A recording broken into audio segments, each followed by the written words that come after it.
Just a few things to point out as we get into the sermon portion of our worship this morning.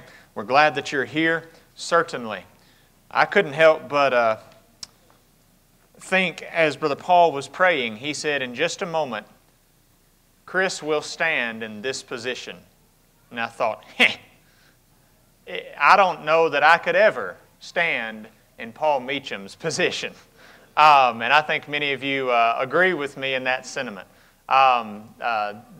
The respect that he's earned in his life and the way that people rightfully appreciate him, we'll all be lucky if we can reach that. But I appreciate the prayer nonetheless. Also, there was mentioned to get together at our house July 15th for the young couples class. There's some who don't go to that class and you know who you are, who still fit in that age bracket and description. Then you're welcome as well. July 15th at our house, about 5:30. Again, there's a sign-up sheet in the back for that. And then please, please, please, if you are a teacher, that means if you help with VBS, if you teach in the Bible classes, the elders want to extend an invitation for you to be at our Teachers Appreciation Banquet July 28th. We wanted to go ahead and get that in the works as quickly as possible. It was a response to just the overwhelming support that we had for our VBS and that we always have for everything that we undertake here. So we would appreciate your attendance in that, and we want to let you know just how much you are appreciated. Pride. Pride is a destructive force that can bring the greatest of people down to destruction. And pride is a wonderful force that can bring us to tears when we witness those we love do wonderful things, when we reflect on the blessings that we have. You see, pride is often viewed as a negative thing.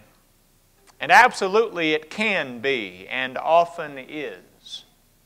But pride is also a good thing in certain contexts and in certain ways. And I was thinking about pride, and in particular as it's described in the book of Proverbs and just generally, and I thought it would be good to address that here together this morning. The Avett brothers, some 10 or 15 years ago, had a song called A Perfect Space. And in that song, they have this line, I want to have pride like my mama has, and not like the kind in the Bible that turns you bad. There are two types of pride. And as we think about that, we're going to sort of try to define pride for ourselves this morning. And we're going to do it in three ways. Number one, pride principally. That is, what is pride as a principle? We're going to define it. And then we're going to talk about pride proverbially. We're going to sort of do a survey of what the book of Proverbs has to say about pride. And then we're going to talk about pride practically. That is, how do we apply those things to sort of some everyday situations in our lives. So, pride. What is pride principally? Well, I looked it up just on your average internet, dictionary, and here's what I got. Number one, pride is a feeling of deep pleasure or satisfaction derived from one's own achievements, the achievements of those with whom one is closely associated, or from qualities or possessions that are widely admired. I said pride can be a good thing. And there's not really much in this definition that's inherently negative, is it? Many of you are interested in antique automobiles. And some of you have taken vehicles and you have refurbished and refinished those vehicles and restored them in such a way that you take a great deal of pride and satisfaction in those. I grew up, my father had a 1953 Ford pickup, had a 390 engine out of a Ford Fairlane in it. I can tell you the specs right now. Had an international rear end. It had a 3-speed automatic from a 66 Ford Mustang. He had completely refinished it. It was black and it had flames on the hood. He got specialty rims that spokes were flames. And we would go nearly every weekend during car show season, and he would show that antique truck. And he won a good number of trophies, so many trophies that when we had an estate sale, someone came and spent a lot of money for those trophies so that they could take the parts and reuse them to make other trophies. My father was proud of his automobile. Would you say there's anything wrong with taking pride in that? Many of you do that very same thing. If you feel a deep sense of satisfaction in certain aspects of your life, there's nothing wrong with that. That's definition number one of pride. Number two, the quality of having an excessively high opinion of oneself or one's importance. Aha! Now that's what we often think about when we think about pride, isn't it? People who maybe, because of those very same possessions or those very same achievements that we talked about in definition number one, they become inflated as it relates to their own self-worth. And they start to look down their noses at people who don't possess what they possess, who haven't done what they've done, who don't know what they know. You see, that is sinful pride. It's definition number two. Definition number three has become more complicated in today's morally confused world. Definition number three defines pride as confidence and self-respect as expressed by members of a group. Now, if we stop there, there's nothing inherently wrong with that either. I distinctly remember, because it was traumatic for me, in second grade, my mother was a second grade teacher, and she was in charge of the program. And so her son became the chosen one to sing a song that was incredibly popular at that time. Lee Greenwood had just come out with the standard, God Bless the USA. And she put me in a baby blue sweater, and she gave me a fake microphone, and she made me memorize the words to God Bless the USA. And she put me up on that stage in front of all of the entire elementary school to sing, to lip sync that song. To this day, when I hear that song, I think about all of those negative emotions associated with that situation. But there's a line. I'm proud to be an American, where at least I know I'm free. Is there anything wrong with that pride? On July 4th, just recently, what did we do? We set aside time to be proud, to celebrate the freedoms that we enjoy in this country. Well, pride, as it relates to being a part of a group, there's nothing necessarily and inherently wrong with that. Now, how is pride used in that way today? Well, we have pride parades, we have Pride Month, where people get to celebrate their connection to marginalized groups on the basis of their shared identity, culture, and experience. If we are proud of our connection to a group that is inherently sinful, well, that pride is certainly misplaced, isn't it? And that pride is certainly sinful.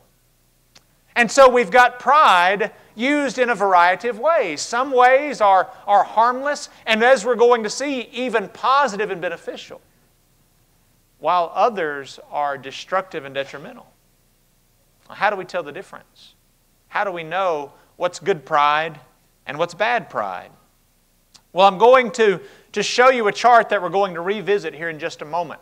And if we were just to write the word pride in the middle of a piece of paper and we were to divide that paper in half, and we were to say everything above that line is good pride and everything below that line is bad pride, then maybe what we could say is there are three characteristics that help us determine whether our pride is good pride or bad pride. The first is the object of that pride. What are we proud of, first of all? If we're proud of something inherently sinful, then that's wrong in and of itself, isn't it? But second, what about the extent of our pride? You can be proud of good things too much, and it therefore becomes sin. And then third, what is the source? Who do we attribute those things to? Ultimately, that will help to determine the status of our pride. And so when we come back to this under pride practically, I want us to pay special attention to this point in particular. So we've got pride principally. Pride can be a good thing, satisfaction over some achievement or something. Pride can be inherently sinful as it relates to an overinflated sense of self, as it relates to other people. And then pride can be our association with a group, which can be good or bad depending on the group, depending on the circumstances. So now what does the book of Proverbs have to say about pride? Well, the type of pride by and large that Proverbs addresses is sinful pride. And what I'd like to do this morning, and if you underline in your Bibles, you can just march through some of these passages and you can underline them and put out beside them the things we talk about. I've got 7 categories of pride as mentioned in the book of Proverbs. Number 1, as we open up our study of pride, specifically in the book of Proverbs, we'll see that the topic of pride is important to God. Here's what I mean by that, and we'll notice this in just a moment. We have a tendency to minimize internal sins, don't we? Sins of attitude. If someone commits adultery, there's no problem with us, by and large, condemning that behavior. If someone steals, we have no trouble saying that's wrong, that's sin, they need to repent.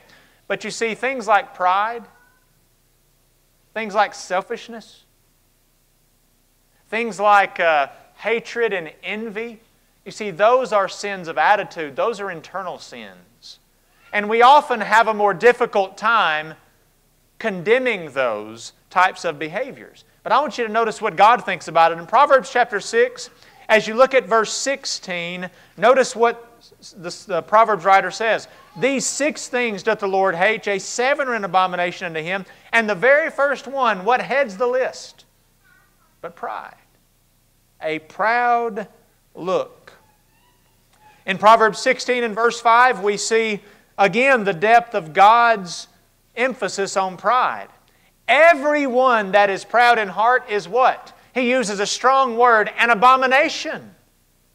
An abomination to the Lord. Though hand join in hand, he shall not be unpunished.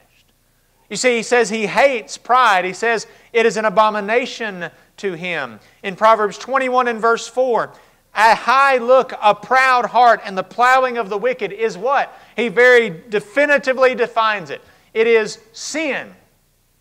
No uncertain terms. I want us to understand this morning that if we are guilty of sinful pride, we can't just brush it aside and say, well, God doesn't care about that. I can be as arrogant as I want to be, and I can allow it to affect the way that I treat others and think about others. And as long as I don't murder, lie, cheat, or steal, it doesn't matter. Pride is sin. And sometimes we find ourselves overtaken by it, but then we try to minimize it. Well, it's important to God, number 1. Number 2, it is all-encompassing. All sinful pride is condemned by God. Verse 13 of chapter 8, the fear of the Lord is to hate evil, pride and arrogancy. Those 2 words come from the same word. It's as if he said pride and pride. Now, why would he say 2 very similar words back to back? Except to tell us all kinds of pride. All kinds of sinful pride are condemned by God. Proverbs chapter 21 and verse 24, we see it again. Proud and haughty scorner is his name, who dealeth in proud wrath. Proud and haughty. Again, 2 synonyms used back to back. All-encompassing. Number 3, pride and shame go together. Here's what's interesting. So often, when we are proud, we refuse to have shame. Think about the pride movements today, right? Gay pride and all of these types of things. What is that but an attempt to take the shame out of those behaviors and lifestyles? And so the things they ought to be ashamed of, they are proud of. In Jeremiah chapter 6 and verse 15, Jeremiah says his people had reached a point where they could not blush over their own sins, over their own transgressions. They had become proud of the things they ought to have been ashamed of. But here's what God has to say about pride in Proverbs chapter 11. Notice the connection between pride and shame. In verse 2, when pride cometh, then after that cometh shame. Inevitably, those who are proud will find themselves ashamed, either in this life or the life to come. Pride always leads to shame, even if we attempt to disconnect those two things as well. Pride is connected to contention. In Proverbs chapter 13 and verse 10 and chapter 28 and verse 25, it talks about strife and connects pride and strife. Well, don't we understand that? I don't know about you, and I don't want to presume that you are as I am. But sometimes I'm overtaken by pride. And sometimes in a disagreement, I find pride walking its way in to my mind. Have you ever been in a situation where you have, in the middle of a disagreement, you know that you're wrong, but now you have a choice to make? Am I going to stop this disagreement and acknowledge that I'm wrong, or am I going to continue to argue and defend a position that now I'm convinced is wrong? You know what pride tells us to do? You keep fighting. Because under no circumstances do you admit fault. You see, that's pride. That's sinful pride. And pride breeds contention and strife. And so often pride overtakes us. And we allow ourselves to be governed by it. Pride and contention. Pride and foolishness. Chapter 14 and verse 3, in no uncertain terms. In the mouth of the foolish is the rod of pride, but the lips of the wise shall preserve them. Nobody in here, I don't guess, has ever allowed pride to cause them to say or do something foolish. You've never done something so obviously and blatantly foolish because you were too proud not to do it. Kids on the playground, right? The dare that hangs large in the mind of a child, right? I dare you to do X. Well, that's often a foolish thing, right? Something that they would never otherwise, under different circumstances, do. Why do they do it? Because that's a question of pride, isn't it? I'm not going to let anybody say that I am too scared or too cowardly to do this thing. And so my pride forces me to do something foolish. Pride and foolishness are often connected. Pride and destruction are inherently connected in the book of Proverbs. Proverbs 15 and verse 25, the Lord will destroy the house of the proud. Proverbs 16 and verse 18, you're all familiar with, pride goeth before destruction, and a haughty spirit before a fall. You see, we convince ourselves of our own greatness. And that's often when we're the most vulnerable. Because humility is what causes us and motivates us to protect ourselves and to ensure that we are where we need to be. But pride tells us we're okay and we don't need to change ourselves. We don't need to check ourselves. Pride goes before destruction. Proverbs 18 and verse 12, before destruction the heart of man is haughty, and before honor is humility. Proverbs 29 and verse 23, we see again the connection. A man's pride shall bring him low. No simpler way to put it than that. Our pride will ultimately humble us because it will bring us to destruction. And then finally, we see in the book of Proverbs that pride and its benefits are fleeting. You see, in the moment, pride makes us feel good. We defend ourselves in an argument even though we're wrong, and we win that argument, right? We make that person stop arguing with us, and we feel like we've won, but that's fleeting, isn't it? We win some sort of thing and we begin to feel that we're better than we are because we won this or because we have that or because we perceive ourselves as being better than this person. But that's fleeting, isn't it? It doesn't last. That's why people who obtain their self-worth from material possessions never have enough. Because that new car, that new house, those new clothes, that new job that makes them feel better than someone else, pretty soon that's going to wear off. And they'll need something to replace it. We call it in this country keeping up with the Joneses, right? And whoever Jones is always has something that makes us feel like we're less than the other person. And if we give in to that, it certainly is fleeting. In Proverbs 16 and verse 19, better it is to be of a humble spirit with the lowly than to divide the spoil with the proud. And someone might say, well, why is it wrong? There's spoil that comes with pride. There are things that you gain. Yeah, but those things are fleeting. And they don't stick around, unfortunately. So we've seen pride principally. We've seen pride proverbially. But now in the rest of our sermon this morning, I want to talk about pride practically. What about you and me? What does it look like in our daily lives? And I want all of us, if we focus on nothing else from this sermon, focus on this. Because every one of us, if we're not careful, can fall prey to sinful pride in these areas. Number one, as we go back to that chart that we talked about just a moment ago, I want you to think first of all about material possessions. There's nothing wrong with taking satisfaction in the things that we have. You ever mowed your yard and you weed-eated and you step back at the road and you look and you say, yeah, that looks pretty good. There's nothing to me more satisfying than a recently mowed and well-manicured yard. And you can take satisfaction in that. Those of you who work with your hands and you build things, when you build that thing and you step back and you look at it, you can take satisfaction in that thing that you've built, that thing that you've done. That thing that maybe you've written or that thing that you've created or designed, there's satisfaction to be drawn from those material possessions.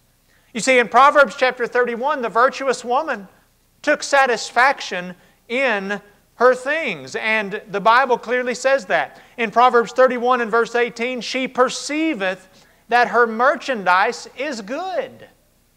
See, the virtuous woman understands that what she creates is worthwhile. And there's some satisfaction that comes from that. And there's nothing wrong with that. If the virtuous woman can take some measure of pride in what she produces, then certainly you and I can as well. But we must be careful that we don't allow those possessions to define us.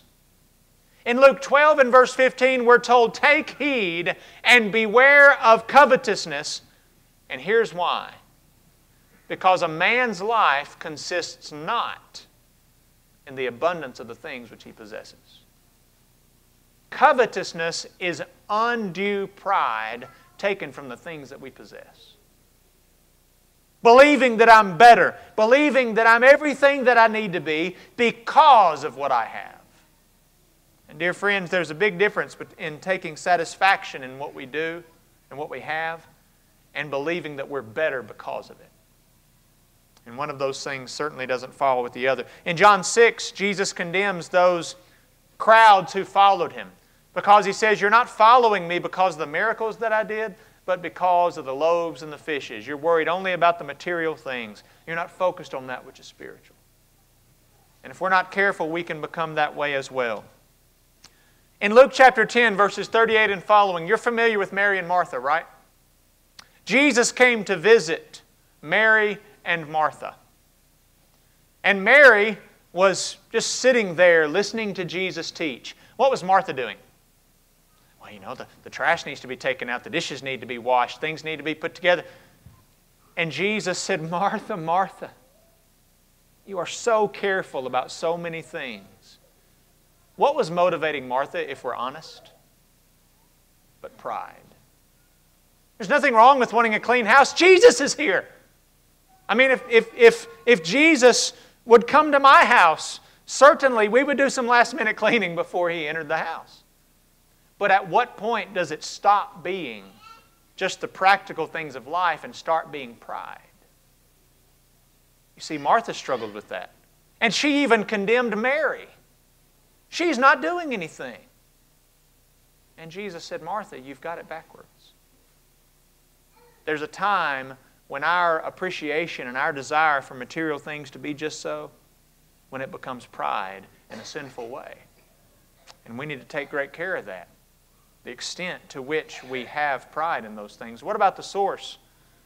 You know what helps us? Recognizing that everything we have is God's anyway. Every good and every perfect gift is from above. Cometh down from the Father of lights, with whom is no variableness, neither shadow of turning. See, everything's God's anyway. How dare we say, this is mine and it makes me better than you, when everything belongs to God. And we're merely stewards of what we possess. What about the rich fool, as he's defined in Luke chapter 12? Who said, where can I put my goods that are all the product of my labor? He's going to tear down his barns and build greater. He's going to kick up his feet, eat, drink, and be merry. And you know what the Lord said? You fool, this night your soul shall be required of thee. Then whose shall all these things be? He says they're not yours to begin with.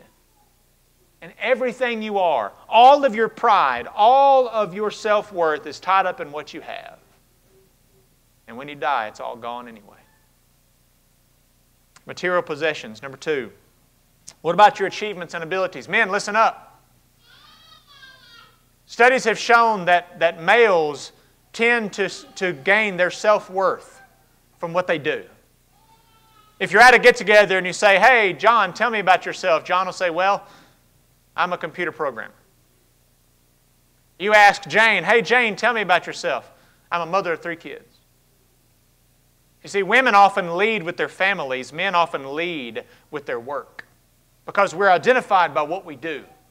And is there anything wrong with taking satisfaction from what we do? Absolutely not. You go back to Proverbs 31 and you look at verse 23. Her husband is known in the gates when he sitteth among the elders of the land. The virtuous woman helps her husband achieve. And that's celebrated in Proverbs 31. There's nothing wrong with achievement.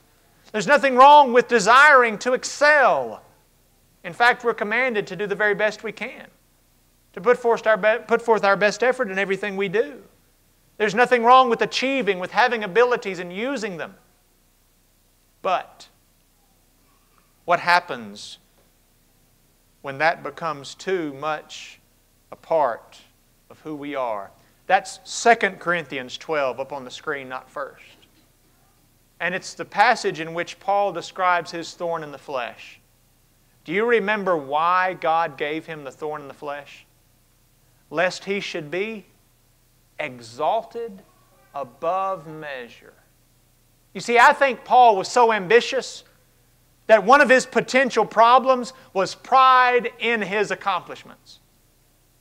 And so God providentially said, I tell you what, I'm going to afflict you in some fashion so that you will always be reminded that you're not the greatest and that you're not the most successful and you don't have the most achievement. And at the end of the day, it's all about God anyway. You see, we need to recognize that we can be too overcome with pride in what we've achieved, in our accomplishments. There's nothing wrong with taking satisfaction in what you do and what you've accomplished. But when you begin to do that to too great an extent, that's when it becomes sin. After all, in Matthew 25:14 and following, the parable of the talents, who hands out the talents? The Lord does, according to each of their several abilities. You see, your talents come from God too. In Genesis chapter 11, mankind came together to build a tower to challenge God. Man wanted to challenge God with their achievements. Does that sound familiar today? In the name of science, we come and we challenge God and we say, God, look at what all we've done. We don't need you anymore. What is that but human pride at its worst? You see, but the people who most honestly undertake science, medicine, those things, you know what they find in science? You know what they find in medicine? They find God there. Because the end of science is God. The end of medicine is God. The end of philosophy is God. The end of psychology is God. See, we need to remember that. What about our appearance? Nothing wrong, is there, with taking pride in your appearance? Even Mark combed his hair this morning. Trimmed his beard. I have some too. It's just really short. Trimmed his beard, right? You pick out your clothes. Does Renee help you? Hey, he did it all by himself this morning. He matches, looks nice. Clean clothes. Smells good, I assume. I haven't been real close to him. We all took a great deal of care in our appearance today, and there's not a single thing in the world wrong with that. In Proverbs chapter 31, I want you to notice what's said about the virtuous woman again. In verse 22, she maketh herself coverings of tapestry. Her clothing is silk and purple. In verse 21, it says, all her household are clothed with scarlet. She and her kids take care of themselves. They're concerned about how they present themselves to the world. There's nothing wrong with that. Man, we can let that consume us, can't we? We can let pride in our appearance overtake us. Isn't that what immodesty is all about? Modesty is humility in relationship to how we present ourselves. And how many times do people become overcome with what they look like? And all of their self-worth and all of their confidence is rooted and grounded in what they look like and how they appear. Well, dear friend, that's fool's gold. We're commanded to be modest, to adorn ourselves with shamefacedness. 1 Timothy 2, 9 and 10. To adorn ourselves with the hidden man of the heart. 1 Peter 3, 3 and 4. But so often, we're so wrapped up in what we look like to the negligence of what's on the inside. But after all, what's the source? Any health you have is from God. It is of the Lord's mercies that we are not consumed. Lamentation 3:22. Instead of glorying in our appearance, instead of strutting around like we're so much better than this person or that person, instead of allowing who we are to be dictated by what we look like, we should be thanking God for any measure of health we have. After all, 2 Corinthians 4 says, the outward man perishes, even as the inner man is renewed day by day. See, we're breaking down. I'm getting older as every one of us is here today. And every day, it seems like you feel it just a little bit more. Every year, you feel it a little bit more. And it's a reminder that what we have physically, our health, our appearance, those things are fleeting. And we don't need to become wrapped up in those things. Number 4. What about our spirituality? People can be overcome with pride in their spiritual lives. Does that sound odd to you? In Galatians 6 and verse 14, we are told to glory in the cross. We sing the song, When I Survey the Wondrous Cross, forbid it, Lord, that I should boast, save in the cross of Christ my Lord. See, I can glory in the cross. I can have pride in being saved, in being a member of the body of Christ, in worshiping God in spirit and in truth. We should never be ashamed of that, right? And Paul said, I am not ashamed of the gospel of Christ. Well, what's the positive way of saying that? I am proud of the gospel of Christ. But can I become too proud? Can I allow pride to turn sinful as it relates to my spirituality? In Galatians 6 and verse 1, if a man be overtaken in a fault, you which are spiritual, do what? Restore such a one how? In the spirit of meekness. Are you telling me that I can look down my nose at the person next to me because they're struggling spiritually? And I can be lifted up and overcome with pride and say, I'm so glad that I'm more spiritual than that person. Well, dear friend, that's pride and that's sin. And we need to take care. Because we can be susceptible to that. We're to be ready always to give an answer to every man that asks us a reason of the hope that's in us. How? With meekness and fear. Are you telling me that I can discuss the Bible with someone else and I can do it in a way where pride overtakes me? Absolutely. Have you ever been in a Bible discussion and allowed pride to get in the way of truth? It can happen. I know people who reject truth because they're too proud to acknowledge it. But we can also allow pride to dictate the way that we defend the truth. You see, it is by grace that we are saved through faith. And that grace is not of yourselves, it is the gift of God. Dear friends, we must obey. But the opportunity to be saved didn't originate with me because I deserved it.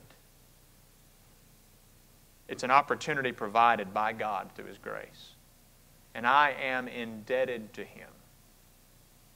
And there's no pride, selfish, sinful pride that has any place in my spiritual life. You remember that in the parable of the Pharisee and the publican. The Pharisee came before God, and what did he say? I am thankful that I am not as other men are. He had sinful pride rooted in his spirituality. Dear friends, we can be guilty of sinful pride in the way that we handle our spiritual lives. In the way that we look at people who stumble. In the way that we look down our noses at people who have fallen and want to come back. We're going to talk tonight about judging and what the Bible has to say about judging. Does pride ever get in the way of us accepting those who have repented? Absolutely. You see, we need to be very careful that pride doesn't even enter into our spiritual lives, because it can. You see, pride is really neither good nor bad. It depends on the context. It depends on the object.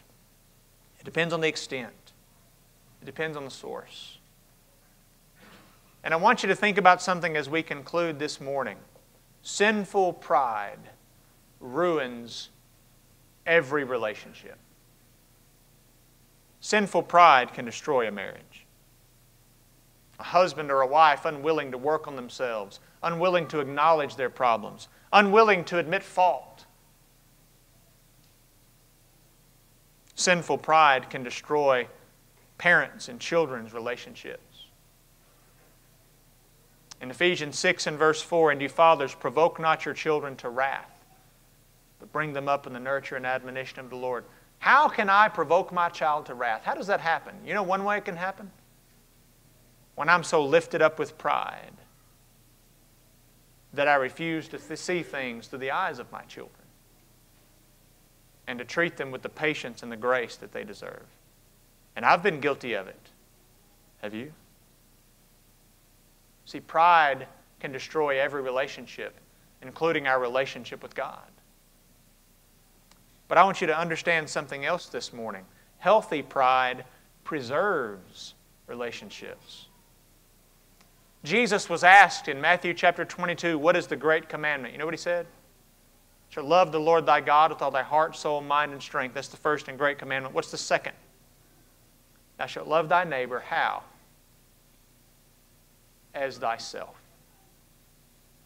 A healthy view of yourself is the building block of every other relationship that you have. Dear friends, you have every right to draw satisfaction from the healthy parts of your life. To say, I am worthy of people's respect, of people's love, of being loved by God and forgiven by Him. Not worthy in the sense that I deserve it, but I can have that. So many times, people don't count themselves worthy, and it affects the way that they undertake their lives. They allow people to abuse them and run over them and mistreat them. They fail to take opportunities they could take because they just don't have the confidence to do what they should know that they can do. See, healthy pride can preserve our relationships while sinful pride absolutely destroys it. And the role of every Christian this morning is to find that balance. To say, I am capable of serving God acceptably. I am capable of contributing to the world around me.